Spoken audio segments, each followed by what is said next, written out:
Hey, what's going on? Welcome to another episode of the Clean Libertarian Podcast. How's everybody's weeks going out there? Over here, it's been great. Man, I finally got a 2-day weekend. You know, we've been working a lot of weekends here lately at my job. So I got to have the weekend off to be able to do stuff, you know, clean up around the house and get situated in the new spot. And I just got to say, man, life is really good today. You know, I don't know what it is. You know, I guess getting a new spot, everybody kind of gets that pink cloud going on, and I'm still very much so there. But I don't know, man. Everything's just going great, and I hope that wherever you're at and whatever's going on in your own personal life is equally as good. And so I'll just get into it. So today's episode, I have on Drafty Bastard. This is a buddy of mine on Twitter. Ran across this guy just talking about recovery. Come to find out, he's also doing the sober thing. And, you know, while traditionally, here's the thing, and I know I've talked about this several times. I am obviously a 12-step guy. You know, not everybody goes that route, though. You know, Drafty didn't go that route. But we've also, no matter what method of recovery somebody uses, it's almost like we all pick up on the same precepts and some of the same ideas and mentalities. And, you know, Drafty, he's one of those cats who just, he walks the walk. Even though he's never really been a 12-step dude, him and I still carry this message and try to help other people out. And, you know, that's what it's all about, man.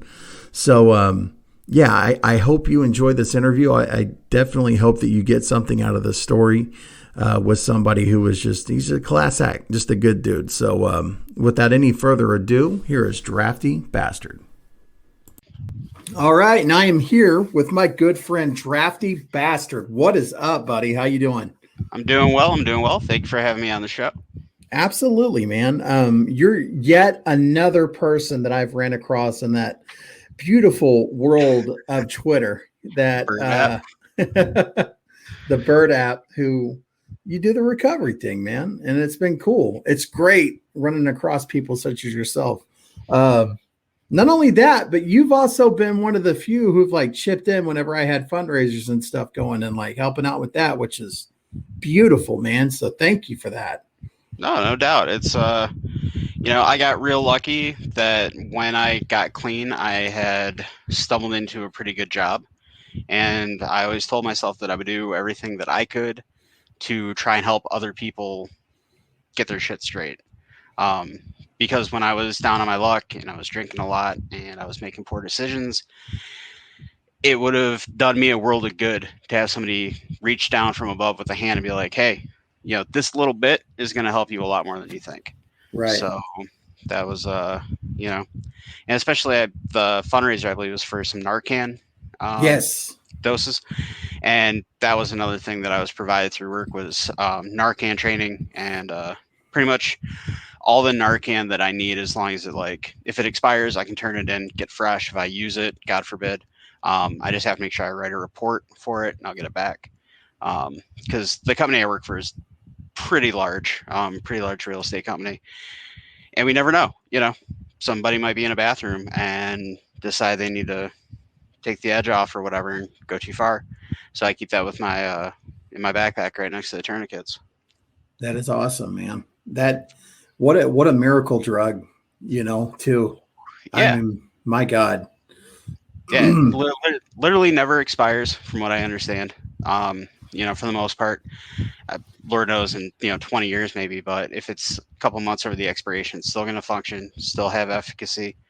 And there's really no downside to it, except if you crack somebody out of it, you've got somebody who just dropped into withdrawal real quick and they're going to be very, very mad. But hey, I can deal with you pissed off. I can deal with you mad. It's when you're not breathing that we have a problem, Right. Yeah. I'd rather call the ambulance to get my nose fixed than call the ambulance to take away a body. So yeah, that's without a doubt.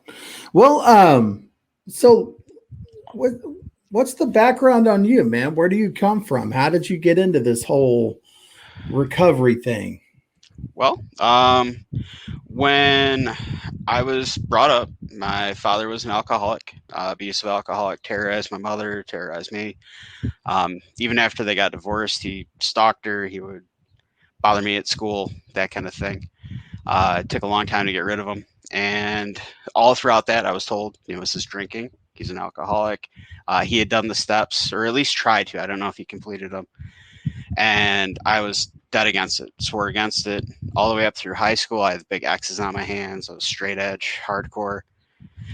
And then right about when I was 18, 19 years old, the band that I was in started playing around a little bit more. I had gotten into cigars and cigarettes and just kind of figured, I was like, hey, I'm an adult. I got all these adults trying to feed me alcohol. I was in bars downtown and having the bartenders hand me Jaeger bombs just over the bar at 18, 19 years old. And, I liked it. First time I got really, really intoxicated, we were in Traverse City, Michigan, which is kind of a tourist resort up in the pinky of the mitten here. And we played a really good show, bought a bunch of booze. We ended up staying in a rental house that was like $1,000 a week in this peninsula, like real rich person kind of joint, and had an excellent time. I can remember I had like 3 things of Guinness, a Budweiser, and then I drank most of a bottle of peppermint schnapps, Arrow peppermint schnapps. And one of the last memories I have was like looking in a mirror and saying, I don't want to not feel like this. Like, I'm charming, I'm funny, I'm energetic, the whole shebang. Oh yeah. Yeah. And it was downhill from there. I went to a local university, moved on campus, king of the party. I'm a big guy. I still to this day, I'm just over 300 pounds, 5'7", hold my alcohol real well. So I just became kind of good guy, party guy, and we drank a lot, smoked a lot of dope. If we could get a little powder or whatever, go up the face, and it continued for a long time.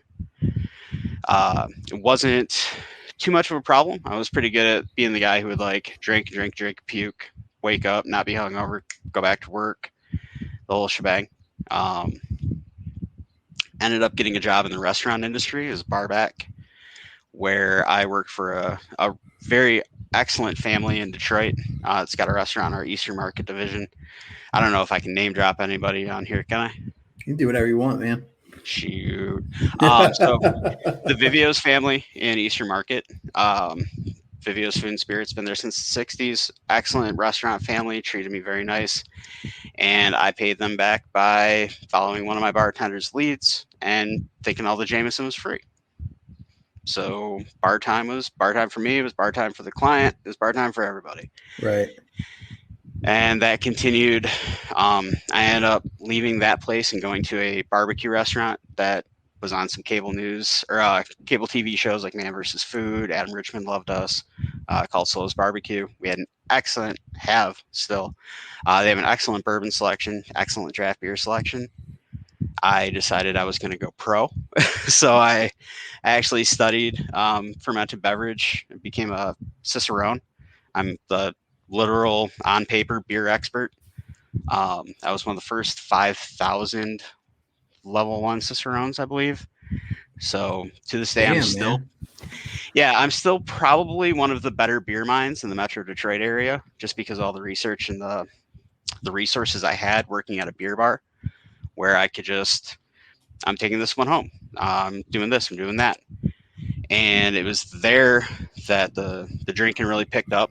It was doing shots of really nice bourbon all day with the manager. And, at some point it started to catch up to me. Like, I realized that I was having some problems.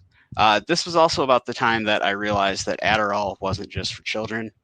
So I was buying a couple $100 worth of Adderall at a time, non-extended relief. You could just crush it up, put it on a table, put it up your face. It tasted like Smarties, which I always thought was a nice cosmic joke. That this nice methamphetamine salt it did, man. Like, that's the thing. That it was very strange how that you can't tell me it wasn't formulated that way.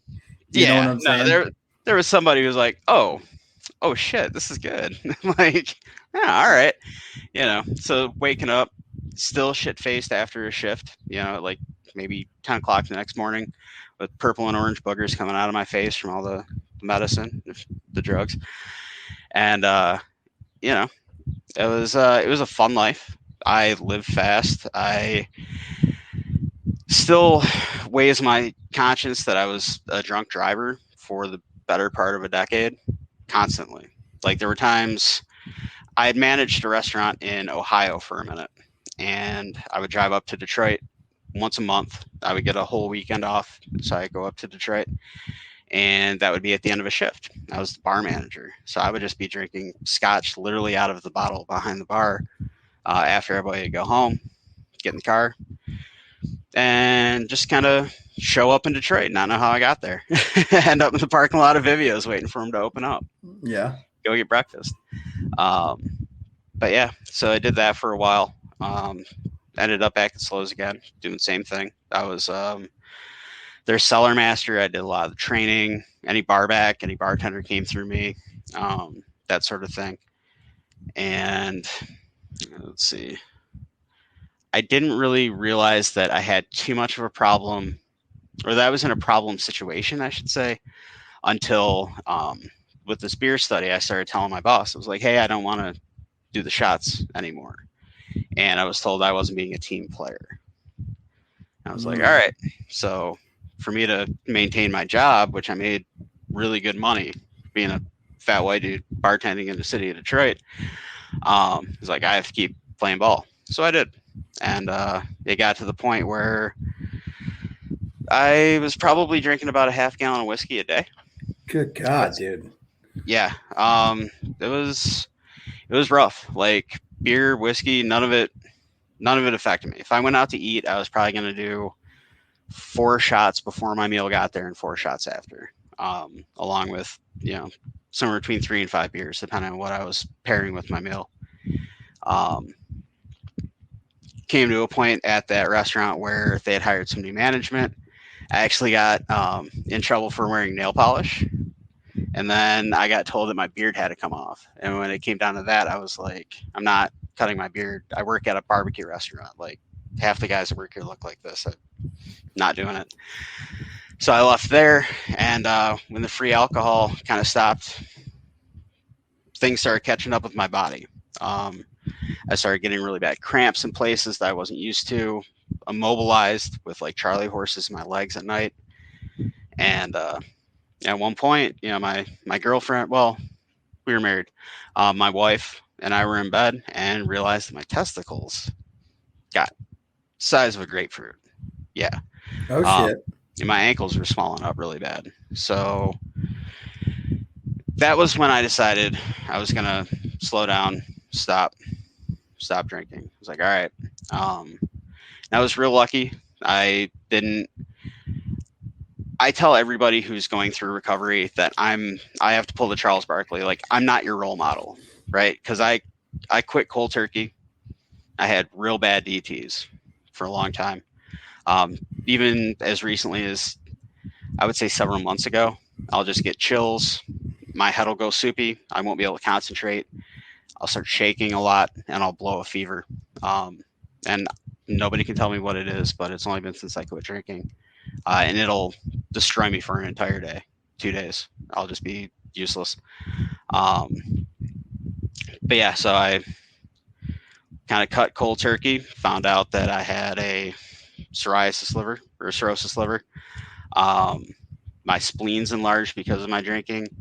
I have lymphedema, where my body, because my liver couldn't reduce the toxins enough, they would seep into my body, and my lymph nodes then had to take care of them. This is the way it was explained to me, so I don't really know how medically accurate this is. But that's what caused all the swelling, and all of that is non-reversible. My liver, I can stop it from getting worse, but it'll never get better. It's beyond that point. It's an RNA replicating organ. For some people, if they're damaged, it'll grow back. Mine won't. At least that's what everybody tells me. Oh, shit. Yeah, I actually just had some blood work done a couple weeks ago. I'm a liver transplant candidate, or technically based on my blood work. And it's kind of an ethical decision that I'm opting not to take because I had my fun and I knew from my father I shouldn't have been drinking in the first place.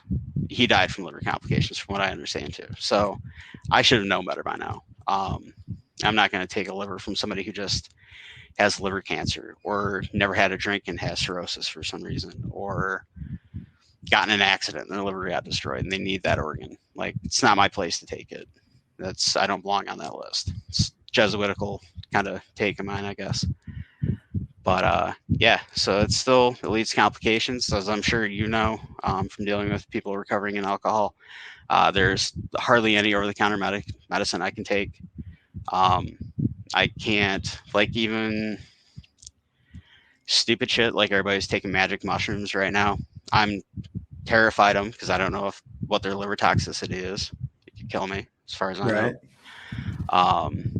And yeah, so I drank for the better part of just over a decade. I was probably drunk from morning till night, working in the bars and stuff. And I got real lucky that I caught it before it took my life, before I got so physically dependent on it that I wasn't able to stop. April was actually 5 years of sobriety for me. Right as on, far as dude. alcohol cessation goes. Yep. Obviously I still smoke cigars. I'll take part.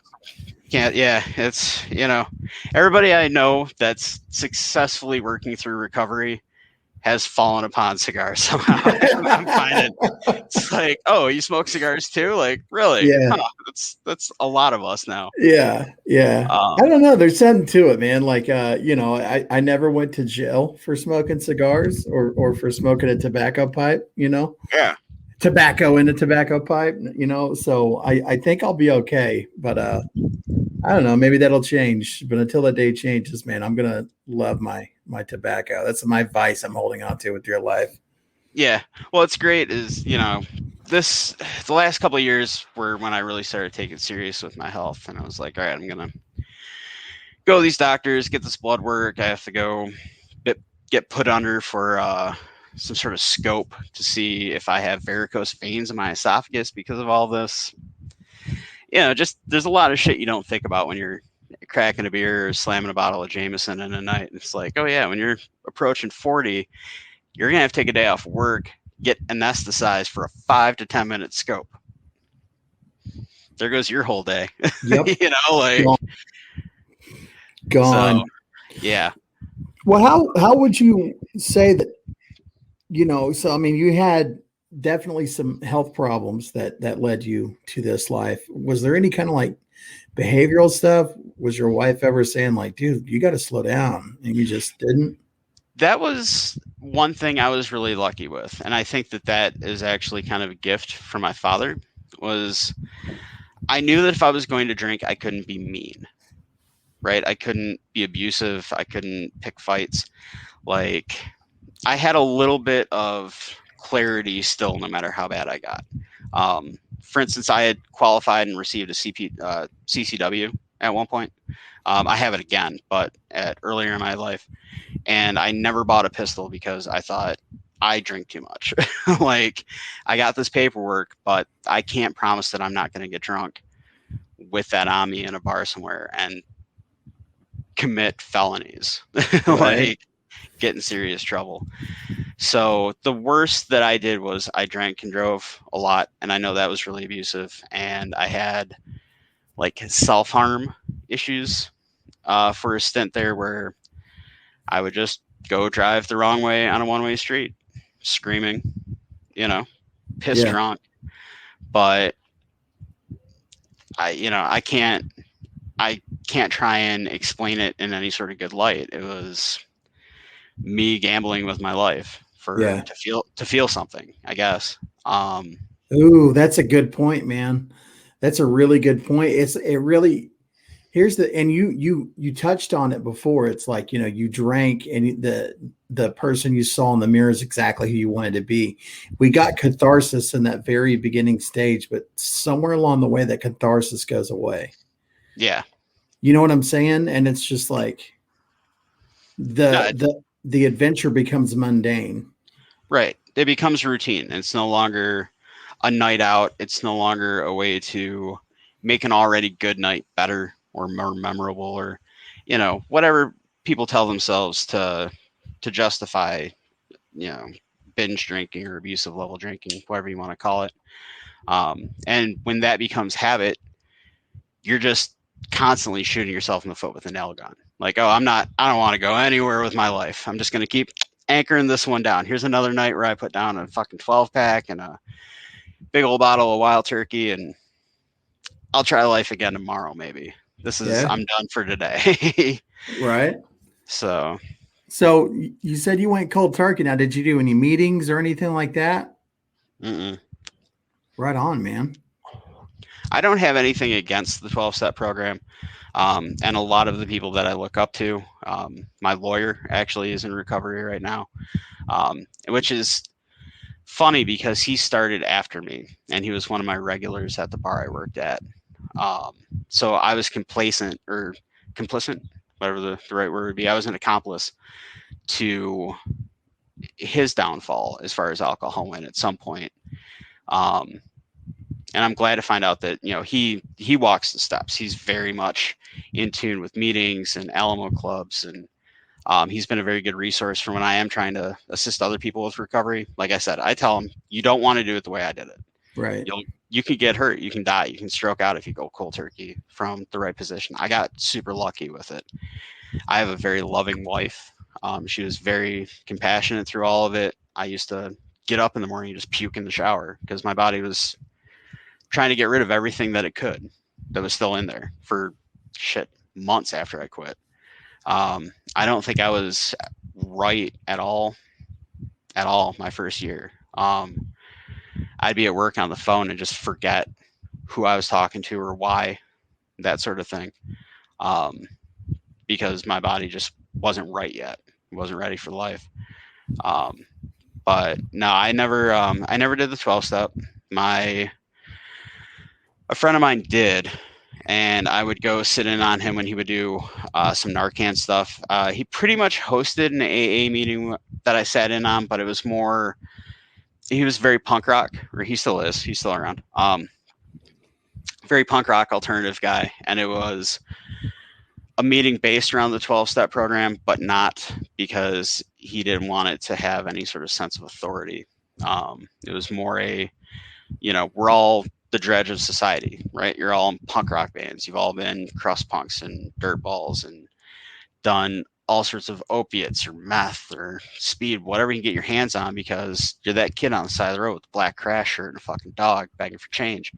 But now you're ready for change, right? You're ready to clean up your act, maybe for your band or your girlfriend or your family, whatever it is.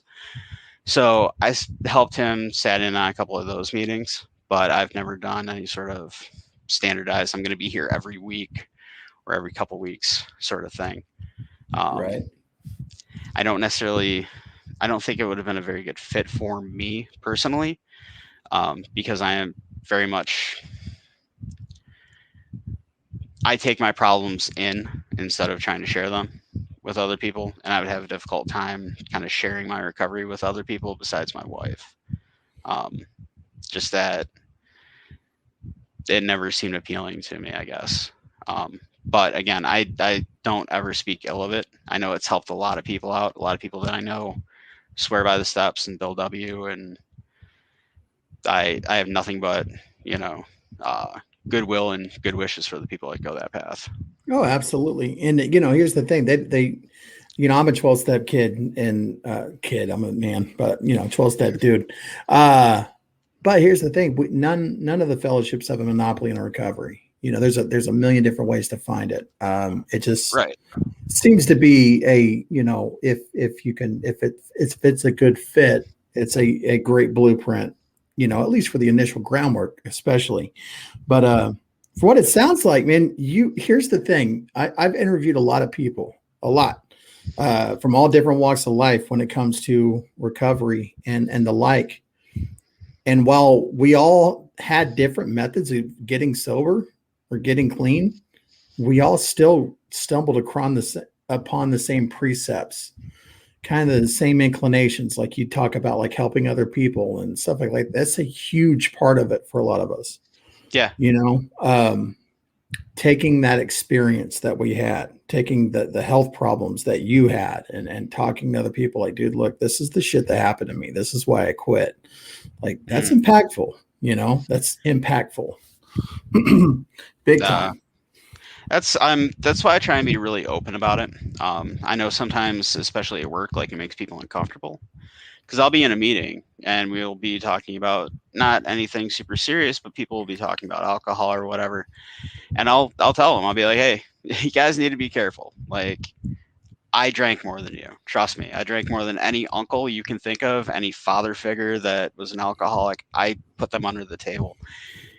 You don't always know when people are bad, right? Mm-hmm. The worst thing I would do would be call the next morning up to my bar and be like, hey, was I a dick last night? And they'd be like, no, and you're an excellent tipper. And be like, great. But you can do all that and still have your organs fail. You can do all that and lose a lot of memories. Like, there's a lot of good times from when I was in college, or, first moving out from my parents' house, being independent, being, growing into a man for the first time. I don't remember. There are dates with my wife that I can't put in chronological order correctly. And it's like from when I was drinking and even the first year or two of not drinking, my brain still wasn't able to like retain a memory correctly. And I almost find new memories now, sort of, but I have a hard time placing them. And I have no problem telling people that. But not being stern and like, you're going to end up like me, but like legit, like, and I tell people I'm a beer expert. I love the culture of alcohol. I love the history of it. It's the reason that we stopped being nomadic, was to grow wheat and barley for fermented beverage. Like, there's an important part of it in everybody's life, or in the overall scheme of things in this world, I should say. But there are some people that can't drink. You just can't. And I don't recommend that anybody drink to excess. And if you have an issue with it, I always recommend you just cut it out. There's enough other things in the world to be infatuated with besides Bud Heavy and Jim Beam. Like, yeah, you can do better. Absolutely. So, what would you say are some things that have improved in your life since, like what noticeable changes have you seen come about since you've quit? Well, recently my entire life, I've never been scared of self-harm, and I've always considered suicide a viable option for people, right? Even myself. Like, if you don't think you're going to win this game, don't play. My thoughts of I'm not winning this game have dwindled almost to none, right? That's certainly been a big thing. I've been able to control my diet more since I've quit, because you don't act on impulse so much, and you're in a frame of mind where you can be like, hold up, I have a plan. This doesn't fit in that plan. Whereas you're tanked and somebody's like, hey, we're going to order chicken wings. You're like, I'm going to eat 30 of them. Right. Even if I don't eat them all, I just bought 30 chicken wings. It's not a smart move. It's not cheap. It's not the 90s anymore. They're 20 cents a piece or anything. So no, and I think overall, just in general, life's better. Like, I'm still a heavy dude, but I don't carry it in my face as much. I don't look as swollen. I'm not as like clammy feeling, I guess is the right word for it. Yeah. Yeah, like, because my body was just putting out toxins through my skin. Yeah, dude. Like, I had the smell. I had the alcoholic everything. It hit all the bases, I would say. Yeah. Whiskey dick, everything. So yeah, across the board, there's nothing that didn't get better when I quit. There are some things that got way better, and then some things that were just like not as affected by it. But actually just recently, I would say, has been the first time that I've had 2 books, like actual books that I'm reading at the same time, at least since I went sober, and if not for a couple years beforehand. So my concentration's better. My ability to strategize at work is better. I went from being a bartender, an excellent bartender, but still just a bartender, to being kind of getting to be a higher level employee at a very large company, and respected, and people enjoy having me around. I'm not a burden. I'm not over talking people the way I used to. I mean, everybody's got that drunk guy that thinks he's funny. Like that was me. Every word I said was a joke. And if you didn't think it was funny, I didn't give a shit. I thought it was funny. Right. That's all that mattered, and you're laughing at your own shit. Yeah. Yeah, I'm having a good time. Fuck you if you're not. Absolutely, man. Now now I've lost my train of thought. Damn it, man. Oh, I had a thought and it just went away. Okay. So the concentration hadn't kicked in for me yet. The trick is to imagine you're walking through a door. Somebody told me that once, and it's worked a couple times when I was in a pinch. It's like, just imagine you're walking through a door and be like, oh yeah, I got to call a cab. But I'm really grateful that you talked about this. I don't know. It seems like it comes in waves, but over the last week, and I'm sure you've seen it too, there's been a few people on Twitter who are kind of like, man, I want to quit drinking. And so this was like, this is awesome. This is something that I hope that they listen to. And here's the cool thing, man, is that all these stories, every one of you wonderful people who are so gracious to come on and share your story, it stays up on the YouTube page. It stays up on, all the platforms, and you never know who's going to hear it and needs to hear it. And that's kind of something that I also learned, and you've seen it, I'm sure as well, but like you talk to somebody and you hope they get it, and sometimes they don't. But here's the thing, at the end of the day, you still planted that seed. And you have no idea when that's going to come to fruition, on down the line. Absolutely. Oh, I know what I was going to say. Okay. Now I'll come back to it. But you talked about like you lucked out because, you didn't have any kind of like societal problems. It was just the health problems. But I'd say like that's the most dangerous form of alcoholism and addiction is whenever we can kind of like float about and nobody notices anything. You get away with it. Yeah, dude. It becomes like your little secret. Like, oh, I'm gonna have a couple drinks before I go in for my shift, and then I've been in my shift for 20 minutes. I'm gonna sneak another little. This is the reason I got into gin, because I realized every bar I worked at, gin was the least popular drink to be ordered by the drink, but was always put in a Long Island iced tea or other cocktail. So I could drink all the Seagrams I wanted. Nobody was looking at the bumpy bottle and being like, oh, somebody's nipping, right? Like, you learn those kind of tricks to just cover your tracks, make it through. And, you get to that point where one instance I had to leave my bar for a shift because I couldn't stand up straight. Like, there was some organ in the bread basket here that flipped upside down and knotted itself on me. And I couldn't walk, I couldn't move, I could hardly breathe. Holy shit, dude. Yeah, well, and instead of being smart and calling an ambulance or something to be like, something's wrong with me, where some ER doctor be like, yeah, your blood alcohol content's through the fucking roof. You're more booze than blood. I just toughed it out and went back for my shift, had another drink. Like, stupid shit. But you hide it and you keep rolling. And as long as you don't wrap your car around a tree, as long as you don't smack your wife or your boyfriend around, or, you're not sticking people up for money in the dark, nobody's going to give a shit about you. You have to. Especially with booze. That is the most socially acceptable, Mm-hmm. And you also touched on this other point. I mean, you talked about like, since you've gotten sober, your idea of self-harm has changed. And you used a very specific phrase that I used to use, because like, people would see my track marks and they would judge me and all that. And I'd say, man, it's just another way to lose the game, because we're all going to fucking lose, Yeah. And such a defeatist type of attitude, nihilistic almost, and Yeah. I don't have that today.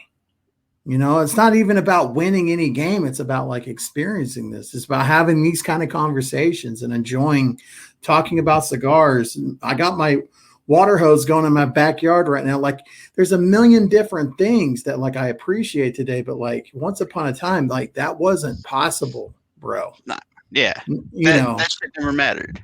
No, like fuck, no, not at all.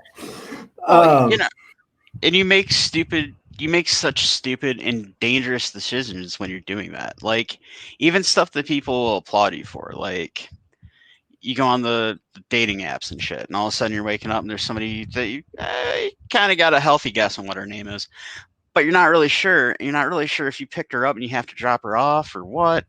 And you got to wake up a stranger in your bed and be like, "Hey, how you getting home? I gotta go to work." Then you spend the rest of the day like, oh man, like, am I gonna be a dad? Like, what happened here? What happened? Yeah. Oh shit. Well, man, something I always do with everybody who comes on and shares their story. I ask them to do this one thing, and if you can talk to that person in the audience right now who is struggling, what piece of advice? What can you tell them? What motivational something?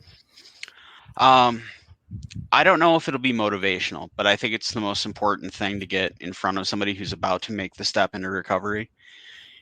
You have to be prepared to lose friends, and you have to be prepared to put yourself in a situation to make new ones, or else you will go absolutely crazy. And it's not to say that the friends that you lose are bad people, that they necessarily stop caring about you. It's you end up being a mirror to their addictions, and they are not ready to see it yet. There are a handful of friends that I still hold very dear, and I know because I was the king of the mountain. I know they have problems with it. I know the volume of intake they take. I was there with them for a lot of it, and there's no slowing that train down. And they're not going to call me up to hang out because I'll go to the bar. Like I said, I grew up as an adult behind a bar. I have no problem going there and ordering water, slipping the bartender a 20, be like, I don't drink, but I'm not trying to ruin your seat. Like, here you go. This is more than what somebody drinking would pay. But they don't want to see you at a bar having a good time and not drinking, because then they got to think, well, why do I have this beer in my hand? Why am I spending $70 to sit here? I could just buy soft drinks. Shit. Yeah. All right. I got to spend a $10 soft drink, but now I'm at the bar and I'm in a better spot than anybody else in here.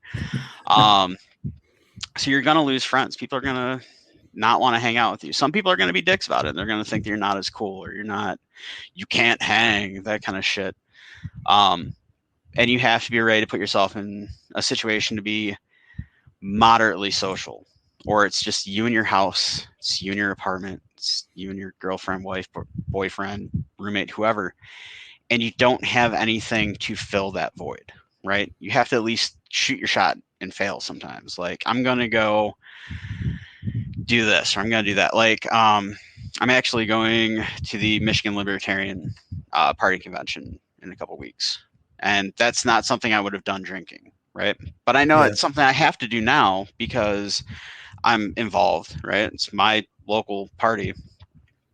And these are the people that I need to meet. These are the people I need to fill that space. You know, you have a big circle.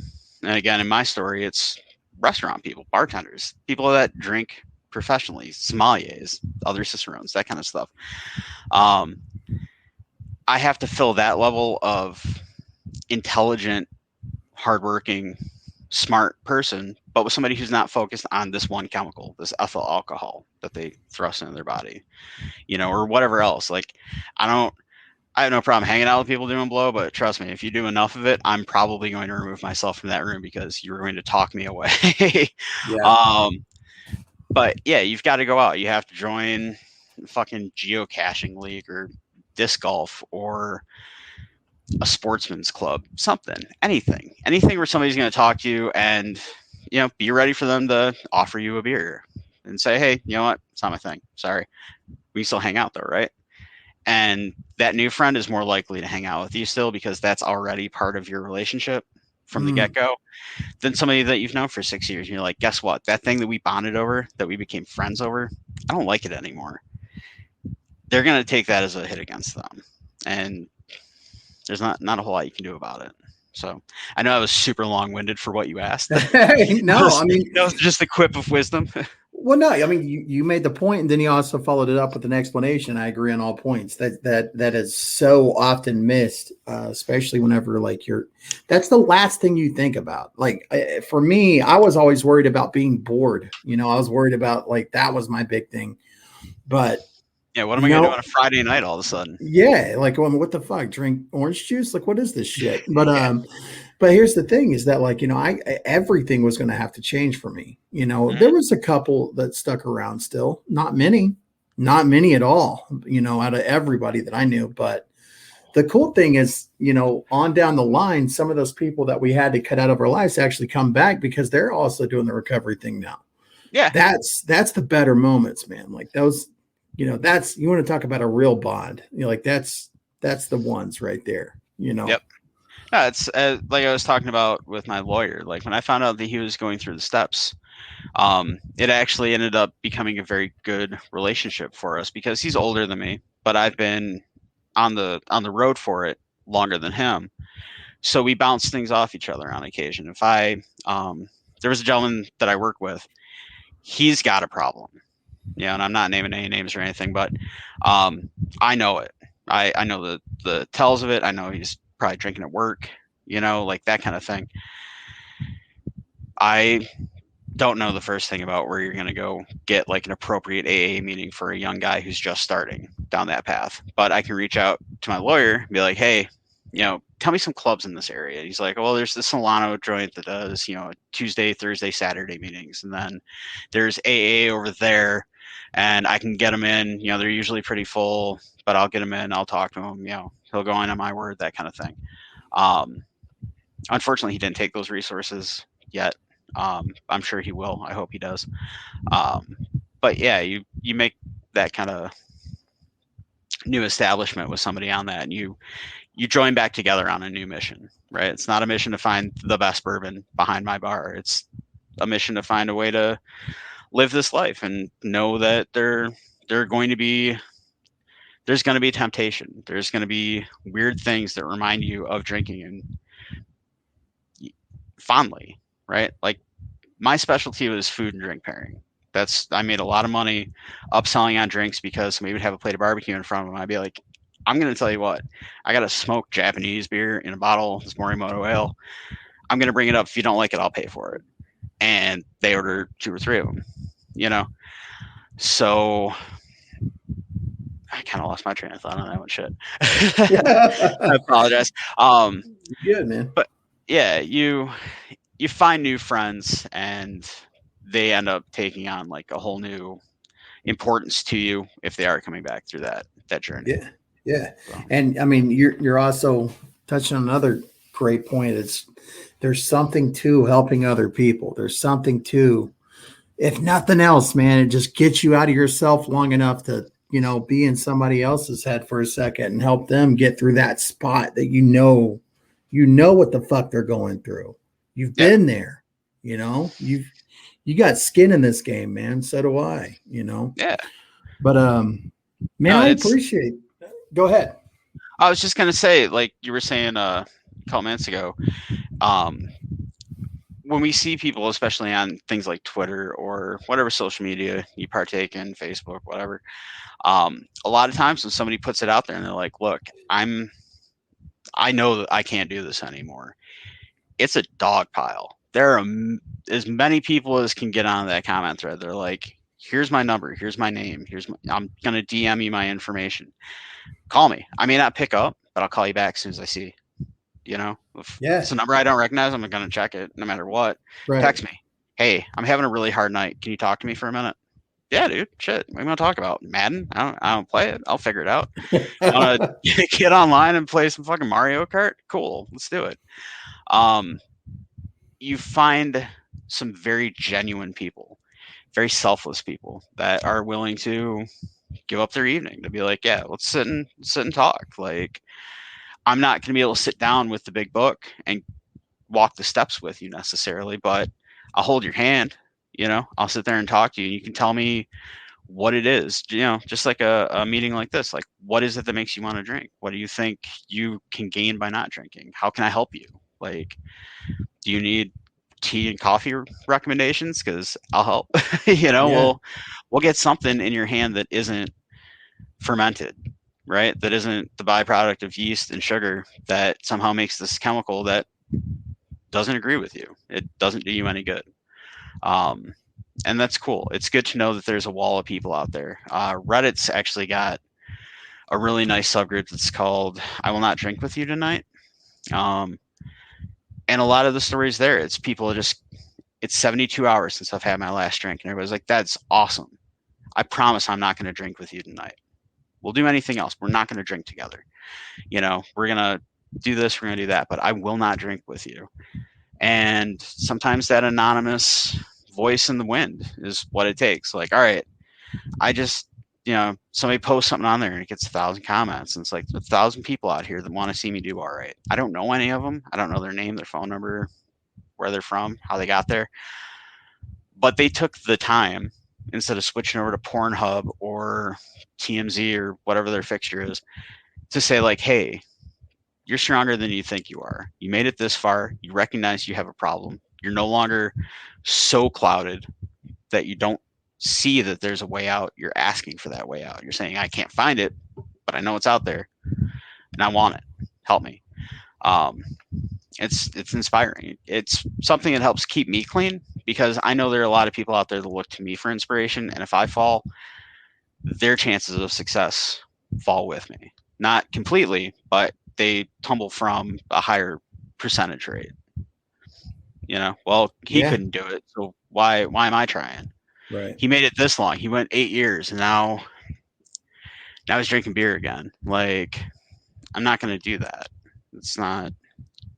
And I don't think anybody that's got that level of support is not going to. They're not going to risk losing that support for $1 can of PBR at a fucking shitty honky tonk bar. They're not going to lose that support to get a bottomless mimosa with the girls, and just some of the, another topic altogether, but just some of the culture that we put around drinking, and especially like binge over the top drinking. It's not hard to see why people get addicted to it. You can go somewhere, spend $6 and get all the drinks you want. That's hardly more than a soft drink. If I want to buy orange juice at a restaurant, it's going to cost me $2.50 a glass. If I want bottomless orange juice with champagne, it's going to cost me $7. Yeah, it's insane. It's how the fuck does that work? I don't know, man. I don't know. I haven't been in the scene in so damn long, but I mean, there was no shortage of bars around here that had a drown night, $1, and you got all you can drink pitchers of, domestic. I mean, I live just south of Detroit now, but when I was in school, I went to Wayne State University, which is like right in the heart of Detroit. There are a million bars. Like, when I worked at the barbecue restaurant, 2 doors down was the first of Detroit's like cocktail bars, like real solid guys and girls in tux tops and flaming drinks and tobacco bitters and burnt orange peel bitters and the whole everything. You're gonna get lost in it. There's not a whole lot else to do in a city like that. Like, you're gonna get. It's how you meet people. It's how you make your friends, and it's inevitably also what's going to drive you into a wall. Yeah, big time, man. Well, buddy, I appreciate you coming on, man. This has been a great conversation. I appreciate you having me. Hey, anytime, man.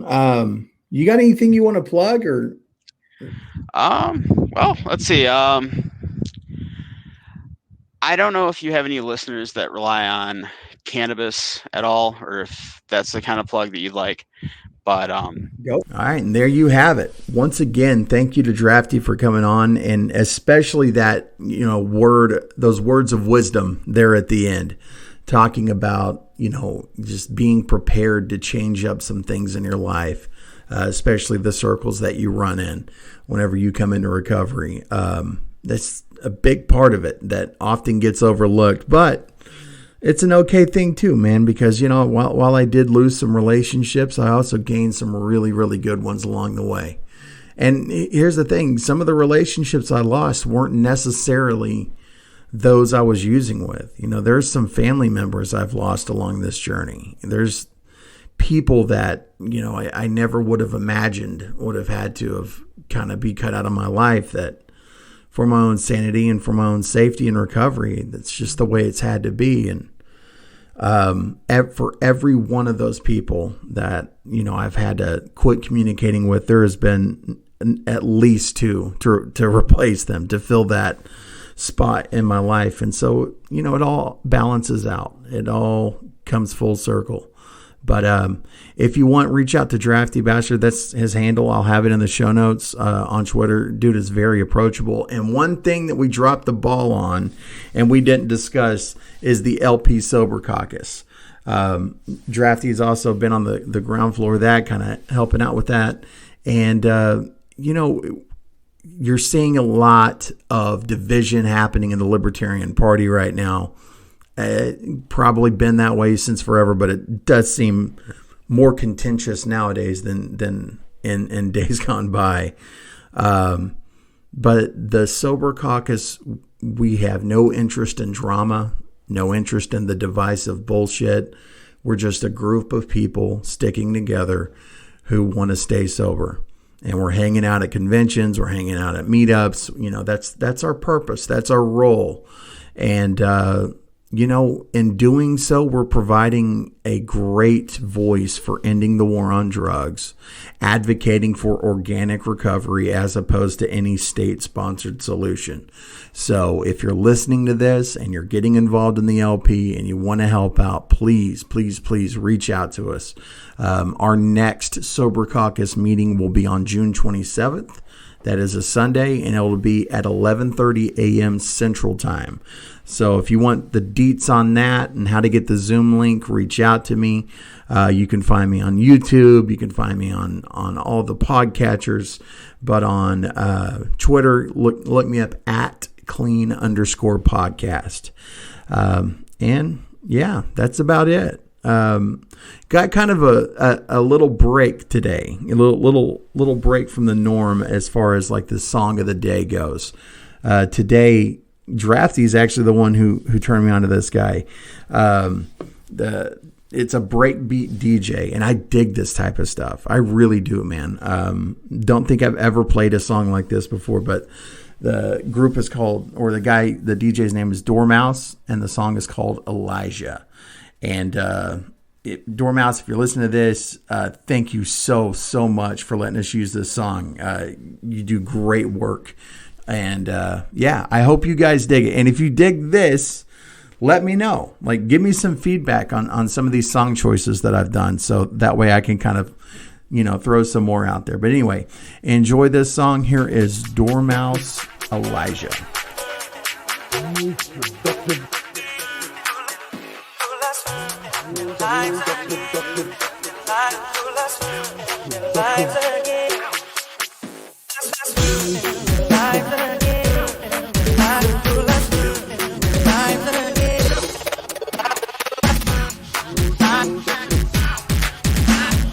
More seductive than sex, yeah.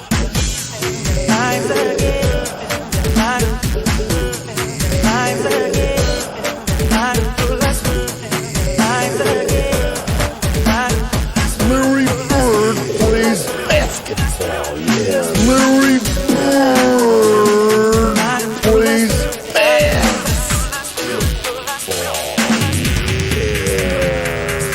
Boston Celtics are a real tough team.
of champions.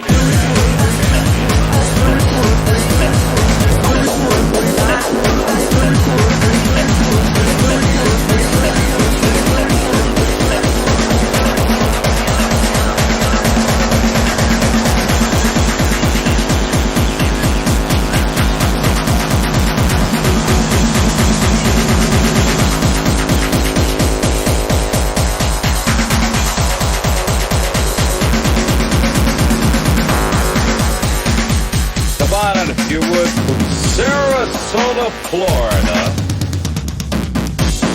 Beautiful city on the Gulf of Mexico. The Macho Man, Randy Savage. Intercontinental Champion of the world. Talking about history. Talking about history. One date, yeah, just in my mind. February the 8th in Boston, Massachusetts at the Boston Garden. Yeah, where Larry Bird plays basketball. Yeah, and the Boston Celtics are a real tough team.